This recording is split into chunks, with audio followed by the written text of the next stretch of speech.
Hello, मैं नमन मेहरोत्रा अपने official YouTube channel knowledge 247 में आप सभी का स्वागत करना चाहता हूं। आज हमारा है परसेंटेज का पार्ट 10। मैंने आपको परसेंटेज के पूरे 9 पार्ट करा चुका हूं। आज हमारा यह लास्ट पार्ट है परसेंटेज का। आज मैंने आपको इसमें मिक्स क्वेश्चन रखे हैं। मैंने आपको जितने भी पार्ट कराए हैं तो ये सभी का निचोड़ मान लीजिए। एक तरह से पार्ट 10 जो है सभी का निचोड़ है। अगर जिसने 9 पार्ट नहीं देखे हैं तो वो पहले चैनल पर जाकर प्ले लिस्ट पर जाकर 9 पार्ट देख सकता है, और जिसने नंबर सिस्टम के 10 पार्ट नहीं देखे हैं वो भी देख सकता है, क्योंकि मैंने नंबर सिस्टम को बहुत ही अच्छे तरीके से, बहुत ही बेसिक तरीके से और बहुत एडवांस तरीके से ट्रिक के द्वारा मैंने आपको पूरा नंबर सिस्टम कंप्लीट कराया है। उसी तरीके से मैंने आपको परसेंटेज को एक एक कॉन्सेप्ट लेकर और जो ट्रिक लग सकती है वो लेकर मैंने आपको कंप्लीट कराया है परसेंटेज पूरा। मैंने आपको हर तरह का सवाल परसेंटेज में अब तक करा चुका हूँ जो एग्ज़ाम में बनता है, चाहे वो आपका कोई भी एग्ज़ाम हो, आपका चाहे वो बैंक का एग्ज़ाम हो, रेलवे हो, एसएससी हो, एमटीएस हो, सीपीओ, चाहे आपका कोई भी टीचिंग एग्ज़ाम हो, तो उसमें जितने भी क्वेश्चन, जितने भी टाइप के क्वेश्चन बनते हैं मैंने आपको सभी करा चुका हूँ। तो प्लीज़ फ्रेंड्स, मेरी वीडियो को ज़्यादा से ज़्यादा शेयर करें, चैनल को सब्सक्राइब कर लें और जो पास में बेल आइकन है उसे ज़रूर दबा दिया करें, जिससे आने वाली वीडियो को नोटिफिकेशन आपको मिलता रहे। तो आज हमारा कौन सा पार्ट है? पार्ट 10। मैंने आपको बताया था परसेंटेज जो है हमारा बैकबोन मान लीजिए अर्थमेटिक का।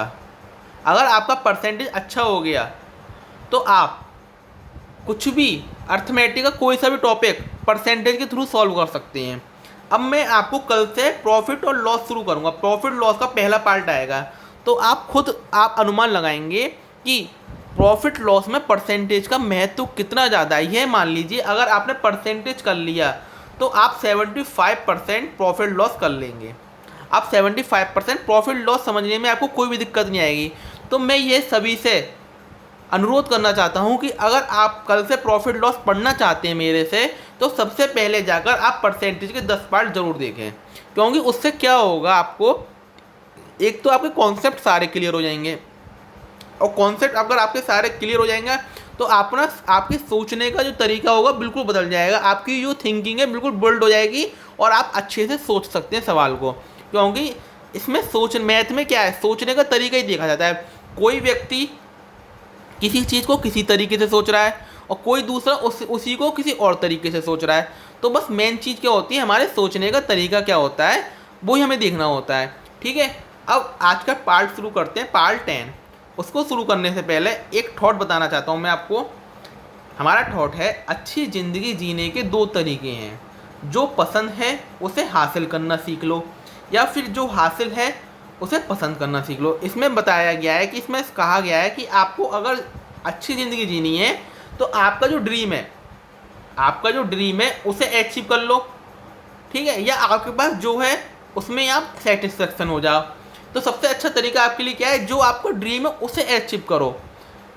लाइफ में सेटिस्फेक्शन तो कभी मिलता नहीं है, वैसे आपको कुछ भी मिलता रहे उसमें सेटिस्फेक्शन नहीं मिलेगा आपको।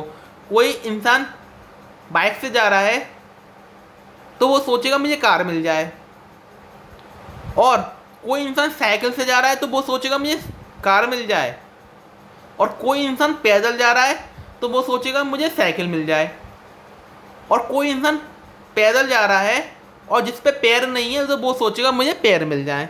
तो सेटिस्फेक्शन तो कभी कमी नहीं होती है। तो इंसान को हर सिचुएशन में क्या होना चाहिए, एडजस्टमेंट होना चाहिए। हर सिचुएशन में कैसा होना चाहिए, एडजस्टमेंट होना चाहिए। तो यही कहा गया है कि जो पसंद है उसे हासिल करना सीख लो, या फिर जो हासिल है उसे पसंद करना सीख लो। तो चलते हैं आज के पहले क्वेश्चन पर। आज का पहला क्वेश्चन हमारा क्या कह रहा है, देखिए।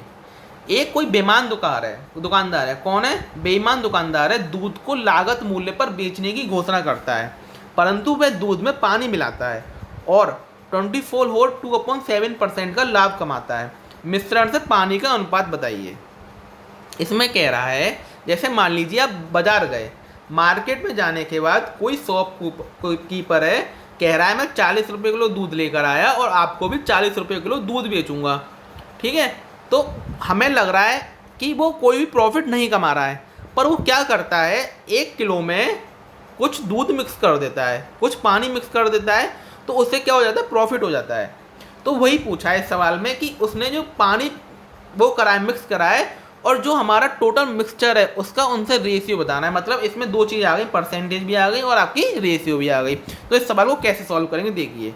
हमारा वो क्या फ्रैक्शन वैल्यू निकालेंगे 24 होल 2.7% की। सबसे पहले मैंने आपको बताया है, आपने अगर पिछले पार्ट देखे होंगे तो सबसे पहले क्या निकाल लिया, हमें फ्रैक्शन वैल्यू। अब 24 होल 2.7 की फ्रैक्शन वैल्यू हमें नहीं पता, तो हम इसे तोड़ सकते हैं, हमें तोड़ सकते हैं। हमें 14 होल 2.7 की तो पता है, 14 होल 2.7 की क्या होती है, 1/7 होती है। तो हम इसे जब तोड़ेंगे 14 होल 2/7 प्लस 10% लिख सकते हैं इसे। अब इसकी तो 1/7 हो गई 14 होल 2/7 की, और 10% की क्या हो जाएगी, 1/10 हो जाएगी। 10 बन जा 10, 7 बन जा 7, क्या आ जाएगा 17 अपॉन क्या आ जाता है 17 आ जाएगा। क्या आ जाएगा हमारा 17/17 आ जाएगा।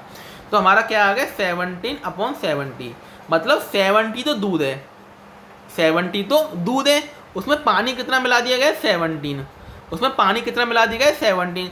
तो हमारा टोटल मिक्सचर कितना हो जाएगा 87 हो जाएगा। यहाँ तक कोई प्रॉब्लम, देखिए 70 तो दूध है, हमने क्या करा 20, एक बार देखिए 24 होल 2/7 को हमने क्या करा फ्रैक्शन वैल्यू में बदला, तो उसकी फ्रैक्शन वैल्यू हमारी निकल के आ गई 17/70। अब 70 तो दूध है और 17 पानी मिला दिया गया, तो टोटल मिक्सचर क्या हो जाएगा 87 हो जाएगा। बस सवाल यहीं पर खत्म हो गया। अब क्या कह रहा है, मिश्रण से पानी का अनुपात बताइए, मिश्रण से पानी का अनुपात बताइए। पानी का अनुपात कितना है हमारा, पानी कितना है 17, मिश्रण कितना है 87, कितना है हमारा 87। तो हमारा आंसर क्या आ जाएगा 17:87। उम्मीद करता हूँ आपके समझ में आया होगा। इसमें अगर ऑप्शन दिए जाएंगे तो वहाँ पर आपको 87:17 भी दिया जाएगा, पर आपको ये चीज़ ध्यान रखनी है। क्या पूछ रहा है, मिश्रण से पानी का अनुपात, मिश्रण से, तो से मतलब बाद में आएगा वो चीज़, से मतलब बाद में आएगी वो चीज़। पानी का पूछ रहा है तो हम इसे ऐसे बोल सकते हैं, नहीं बोल सकते हैं पानी का मिश्रण से अनुपात बताइए, बोल सकते हैं नहीं बोल सकते, पानी का मिश्रण से अनुपात बताइए।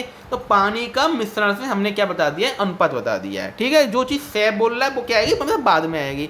तो एग्जामिनर जो होगा आपको कंफ्यूज करेगा, वो 100% 87:17 भी रखेगा, और मैं गारंटी से कह सकता हूँ 40% बच्चा गलत कर कर आएगा, क्योंकि वो देखेगा कि मिश्रण पहले लिख रहा है तो वो मिश्रण लिख देगा, फिर पानी बाद में लिख रहा है तो पानी लिख देगा।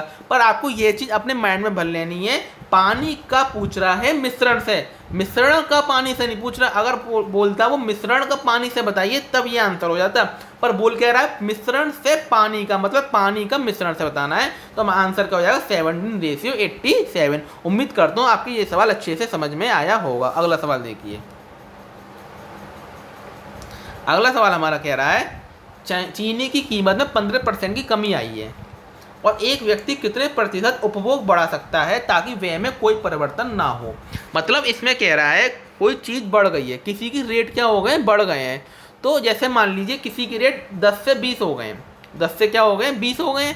पहले कोई इंसान 5 किलो चीज़ यूज करता था 10 रुपये में, तो अब वो कितनी यूज करेगा, 10 किलो यूज करेगा, कितनी यूज करेगा 10 किलो यूज करेगा। तो पूछ रहा है उसका जो मतलब जो उसका कंजक्शन है हम कितना बढ़ा दें कि उसके व्यय में कोई भी चेंज ना आए, मतलब हम कितना ज़्यादा यूज करने लग जाएं उस चीज़ को कि उसका जो हमारा जो रुपए पहले खर्च हो रहे थे उसमें कोई भी चेंजेस ना आए। तो कैसे करेंगे, इस टाइप का सवाल मैं आपको कुछ हटका करा चुका हूँ। मैंने इसलिए क्यों रखा है, मैंने आपको बताया मिक्स सवाल है आज। मिक्स सवाल का मतलब जो है जो सवाल बहुत ज़्यादा रिपीट होते हैं एग्जाम में, उनको मैं आपके लिए दोबारा से लेके आऊँ थोड़े अलग टाइप में। तो इस सवाल को कैसे करेंगे देखिए। मैंने आपको बताया 15% की, पहले क्या निकाले 15% की फ्रैक्शन वैल्यू कितनी हो गई 3/20 हो गई, कितनी हो जाएगी 3/20 हो जाएगी। अब 15% की कमी आई है तो मतलब कोई चीज़ 20 से कितनी हो गई 17 हो गई है, 20 से कितनी हो गई 17 हो गई है। बहुत सिंपल सवाल है, देखिए 20 से क्या हो रही है 17 हो रही है, ये हो रहा है हमारे रुपीज़। मैंने आपको बताया था जो हमारी क्वांटिटी होती है प्रोपोर्शनली इन्वर्स होती है हमारे रुपए के, पर्सनली क्या होती है इन्वर्स होती है हमारे रुपए के होती है। तो मतलब अगर कोई चीज़ 20 से 17 हो रही है रुपीज़ में, तो उसका जो हमारा हम जो खर्च करेंगे उसे कहाँ से कितने करेंगे 17 से 20 करेंगे। क्या करेंगे उल्टा कर देते हैं, क्या कर देते हैं उल्टा कर देते हैं।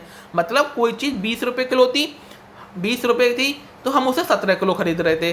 अब वो चीज़ 17 रुपये हो गई, तो हम उसे कितना खर्च कर रहे हैं, 20 किलो खर्च कर रहे हैं।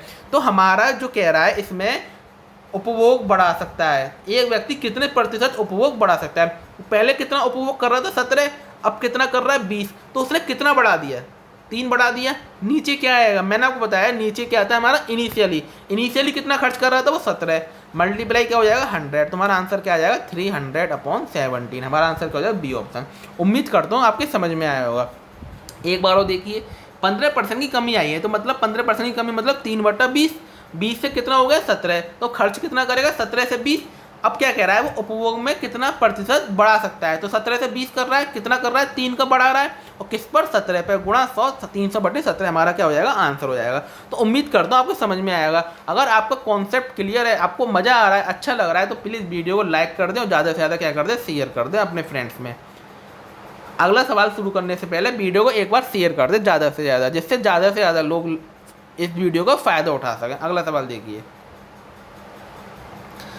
आयत की लंबाई 30% बढ़ा दी गई है तथा चौड़ाई 20% कम कर दी गई है, तो क्षेत्रफल पर प्रतिशत प्रभाव ज्ञात कीजिए।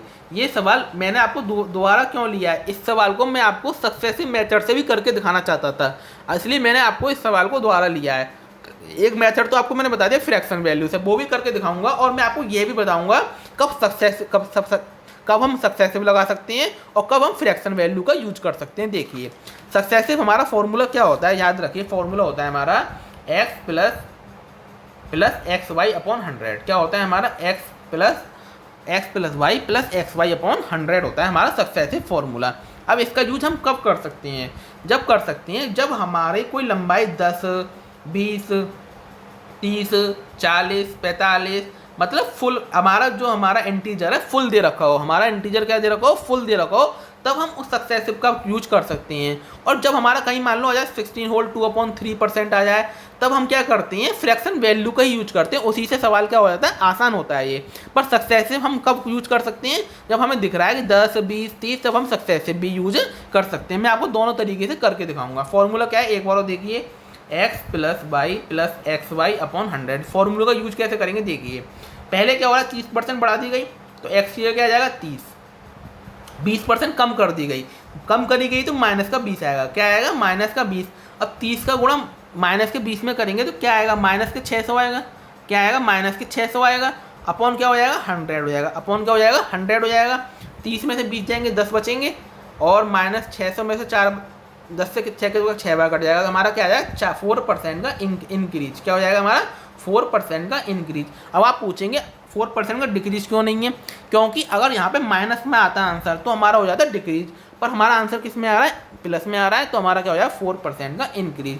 अगर हम इसको अपने तरीके से फ्रैक्शन वैल्यू से जो मैं आपको कराते आ रहा हूँ वैसे करते तो कैसे करते, 30% की फ्रैक्शन वैल्यू क्या हो जाती है हमारी 30/100 क्या हो जाती 3/10 हो जाती, और 20% की आपको बताइए क्या हो जाए 1/5 है हमारी, ठीक है।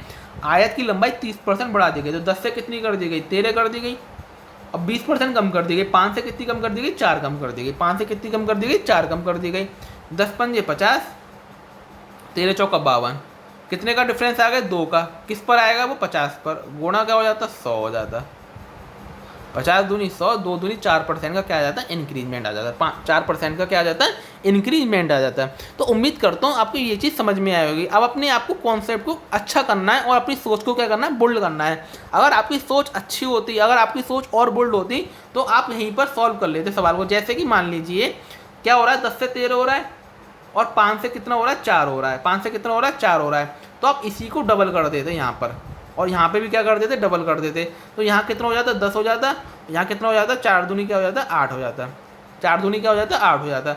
तो हमारा क्या होता है डायरेक्ट आंसर निकल जाता है, 10 ढाई 100 हो जाता है, और 13 अट्ठे 104। जब 100 हमारा दे रखा है तो 4% का क्या हो जाएगा इंक्रीजमेंट। तो आप इसको अपने सोच सकते हैं, आप ऐसा सोच सकते हैं, क्योंकि अब आपकी सोच में क्या आ जाना चाहिए चेंजेज आना चाहिए इतना, तो क्योंकि आपने 10 पार्ट कर लिए तो आपको इतना तो अब आपको समझ में आ जाना चाहिए कि मैं चीज़ को स्टेप को कैसे कम कर सकता हूँ। अब आप यहीं पर सोच लेते तो आपको इतना स्टेप करने की जरूरत नहीं पड़ती जो हमने पहले किया।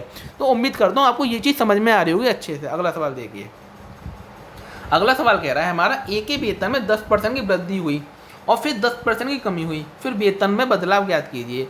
इस सवाल को भी मैं आपको सक्सेसिव मेथड से सॉल्व करूंगा। किससे करूंगा? सक्सेसिव मेथड से भी, फिर आपको फ्रैक्शन वैल्यू से भी सॉल्व करके दिखाऊंगा। 10% की वृद्धि हुई है, हमारा फॉर्मूला क्या है? हमारा x plus x y upon 100।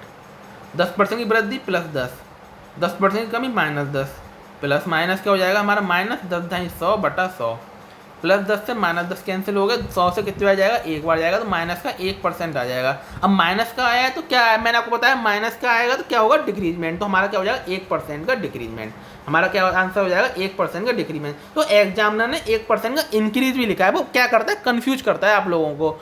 वो कन्फ्यूज देखना चाहता है कि बच्चा कितना सोच रहा है। अगर इसको फ्रैक्शन वैल्यू से करते तो बहुत आसान हो जाता है। 10% की क्या हो जाती है? 1/10, 10 से वृद्धि हो रही है, पहले 10 से क्या हो जाएगा? 11, फिर क्या हो रहा है? 10% की कमी हो रही है, तो 10 से कितना हो जाएगा? 9 हो जाएगा। इसका मल्टीप्लाई कितना होगा? 10/100, 11×99, तो हमारा 100 से 99 हो रहा है, तो 1% का क्या हो रहा है? डिक्रीजमेंट हो रहा है। 1% का क्या हो रहा है? डिक्रीजमेंट हो रहा है। तो उम्मीद करता हूँ आपको ये चीज़ समझ में आई होगी अच्छे से। अगला सवाल देखिए। अगला सवाल हमारा क्या कह रहा है? किसी संख्या के 18% को जब दूसरी संख्या के 35% में जोड़ा जाता है तो यह दोनों संख्याओं के योग का 25% प्रदान करता है। तो बड़ी संख्या छोटी संख्या की तुलना से 12 अधिक है, तो बड़ी संख्या क्या है? बहुत अच्छा सवाल है ये बहुत अच्छा सवाल है। इसको मैं आपको दो तरीके से करके दिखाऊंगा। अगर आपको कौन सा तरीका अच्छा लग रहा है वो जरूर कमेंट बॉक्स में बताएं, ठीक है। पहले इसको मैं आपको बेसिक तरीके से करके दिखाता हूँ। किसी संख्या के 18%, क्या कह रहा है वो? किसी संख्या को 18% को जब दूसरी संख्या के 35% में जोड़ा जाता है तो दोनों संख्याओं का योग कह रहा है 25% प्रदान करता है। क्या प्रदान करता है? 25% प्रदान करता है। तो बड़ी संख्या छोटी संख्या की तुलना में 12 अधिक है। बड़ी संख्या क्या है? अगर इसको बेसिक मेथड से करेंगे हम तो बहुत ज़्यादा टाइम लग जाएगा।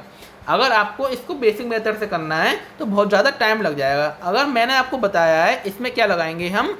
इसमें हम लगाएंगे एलिजेशन। क्या लगाएंगे हम?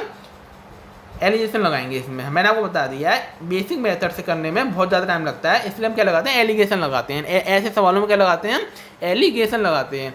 एलिगेशन कब लगाया जाता है? जब कोई चीज़ इतनी बढ़ रही है और जब कोई चीज़ इतनी कम हो रही है और टोटल वो हमारा क्या फ़र्क पड़ रहा है, तब क्या लगाते हैं? एलिगेशन। तो हमें इसमें कह रहा है एक संख्या इतनी बढ़ रही है और दूसरी संख्या भी क्या हो रही है? इतनी बढ़ रही है, और दोनों में क्या चेंज आ रहा है, तब वो बीच में आता है वो चीज़। हम क्या लगाते हैं? एलिगेशन लगा देते हैं। कब लगा देते हैं? एलिगेशन लगा देते हैं। देखिए हम इसको एलिगेशन से कैसे सॉल्व करेंगे। देखिए, किसी संख्या के 18% को जब दूसरी संख्या के 35% में जोड़ा जाता है तो ये दोनों संख्याओं के योग का 25% प्रदान करता है। मतलब 18% और जब दूसरी संख्या का क्या है? 35%, ठीक है।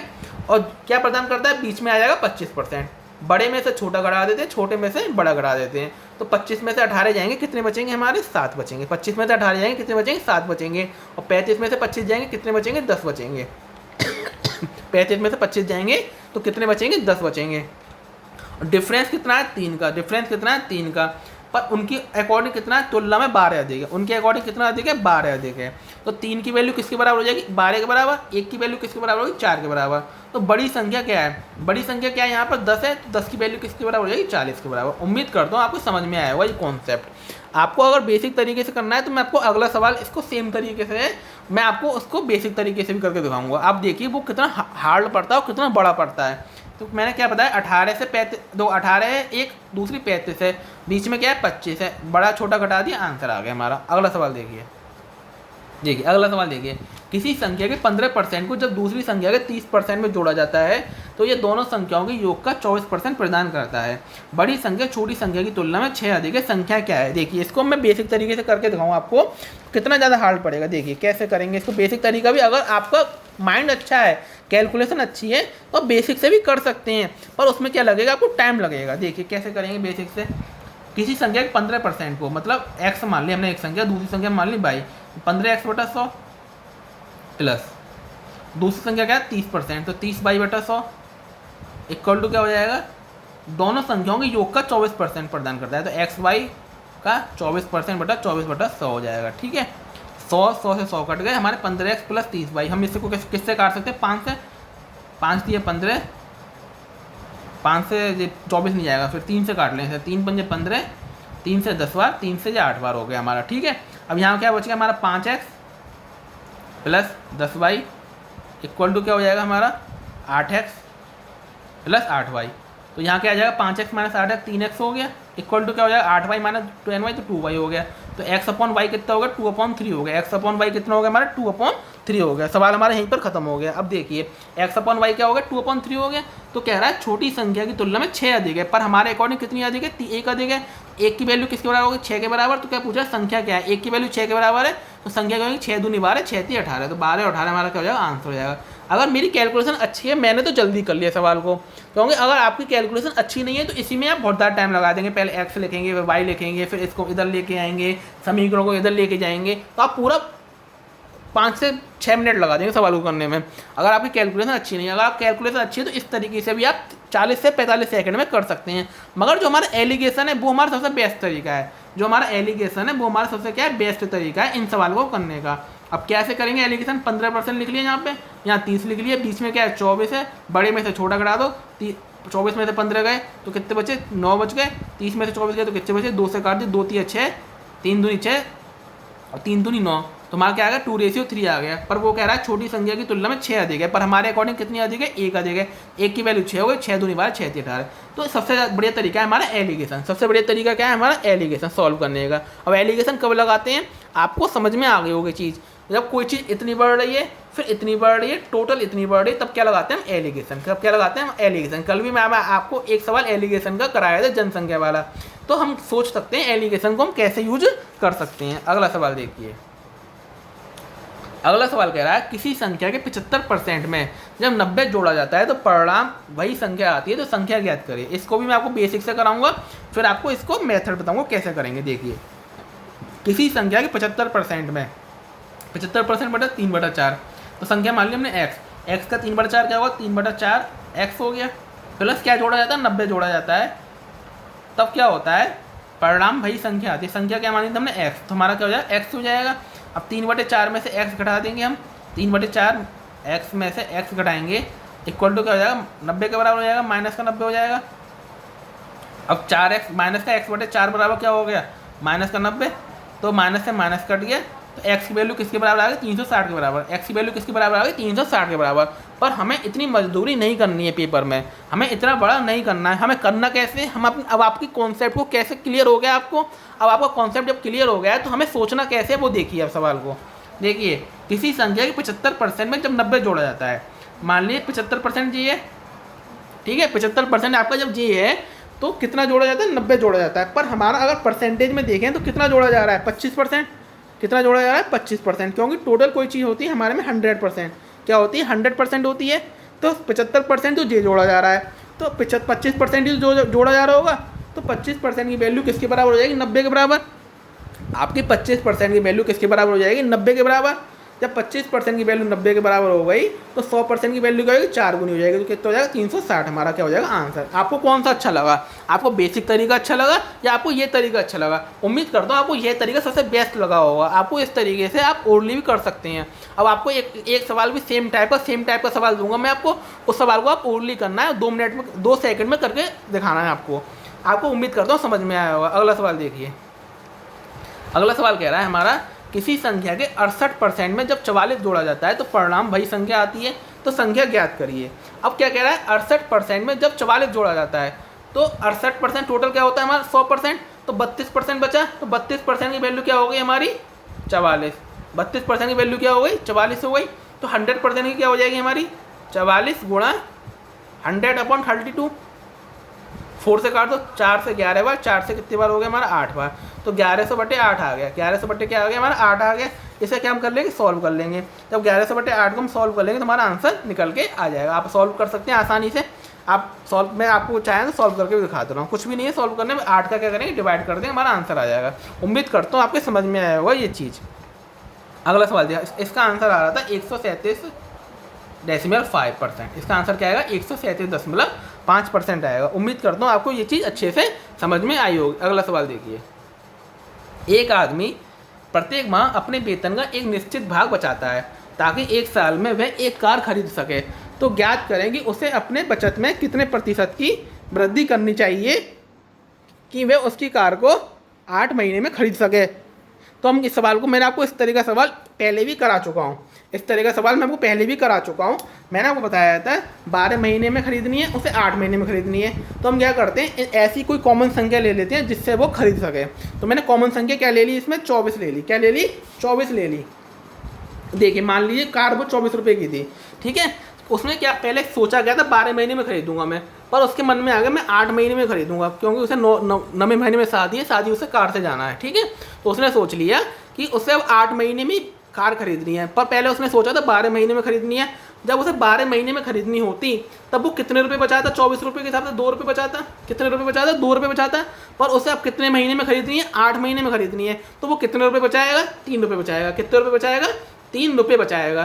तो आंसर क्या हो जाएगा इसका, तो वो कितने रुपए ज़्यादा बचा रहा है, 1 रुपये ज़्यादा बचा रहा है। कितना, 1 रुपये ज़्यादा बचा रहा है। किस पर, 2 पर। नीचे क्या आता है, इनिशियली मल्टीप्लाई क्या हो जाएगा, 100। तो हमारा आंसर कितना आ जाएगा, 50%। हमारा आंसर क्या आ जाएगा, 50%। उम्मीद करता हूँ आपके समझ में आया होगा ये सवाल। ये सवाल बहुत बार एग्जाम में आ चुका है, कम से कम 8 से 9 बार पूछा जा चुका है इस तरह का सवाल। तो आपके इस सवाल को माइंड में भर जाना चाहिए, इसलिए मैं आपको दोबारा लेके आया रिविजन के लिए। अगर आपको मेरी वीडियो पसंद आ रही है, मेहनत आपको पसंद आ रही है, तो प्लीज़ वीडियो को ज़्यादा से लाइक, शेयर और सब्सक्राइब करें, जिससे मुझे मोटिवेशन मिलता है और अच्छी वीडियो मैं आपके लिए लेकर आता हूँ। एक सवाल और बहुत आता है पास और फेल वाला, उसके 2 सवाल और मैं लेके आया हूँ, क्योंकि वो सवाल एग्जाम में बहुत पूछा जाता है। अब देखिए वो सवाल कौन सा है हमारा, मैं आपको करा चुका हूँ, लेकर इसलिए आया हूँ क्योंकि एग्जाम में बहुत ज़्यादा आता है वो सवाल। एक परीक्षा में 52% छात्र क्या होते हैं, हिंदी में, तथा 42% छात्र अंग्रेजी में असफल हो जाते हैं।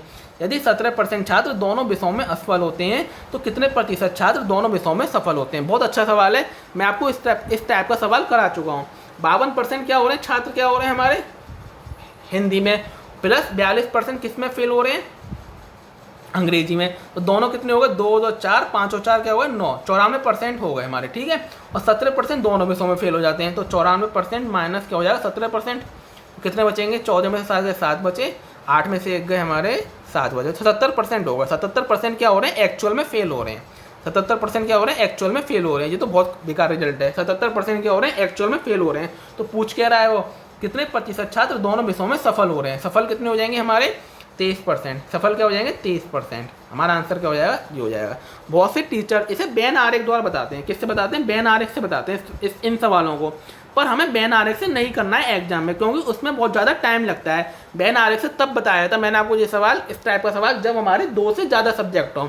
जब हमारे 3 सब्जेक्ट आ जाते हैं तब उसको बेन आरेख से करना सही रहता है। अगर हमारे 2 ही सब्जेक्ट हैं तब हम इसको बेन आरेख से कभी भी नहीं करेंगे एग्जाम में, क्योंकि बेन आरेख से लगता है हमें टाइम बहुत ज़्यादा, और हमें टाइम क्या बचाना है, कंज्यूम करना है, अपना बचाना टाइम। तो हमें बेन आरेख से तभी करना है जब आपको 3 सब्जेक्ट का है। 3 सब्जेक्ट का बहुत ही कम आता है एग्जाम में, बहुत ही कम। एक बार सीपीओ या उसमें आया था सीजीएल में, जो मैं आपको सवाल करा चुका हूँ पहले, आपको पहली वाले पार्ट में करा चुका हूँ बेन आरेख के द्वारा वो सवाल को।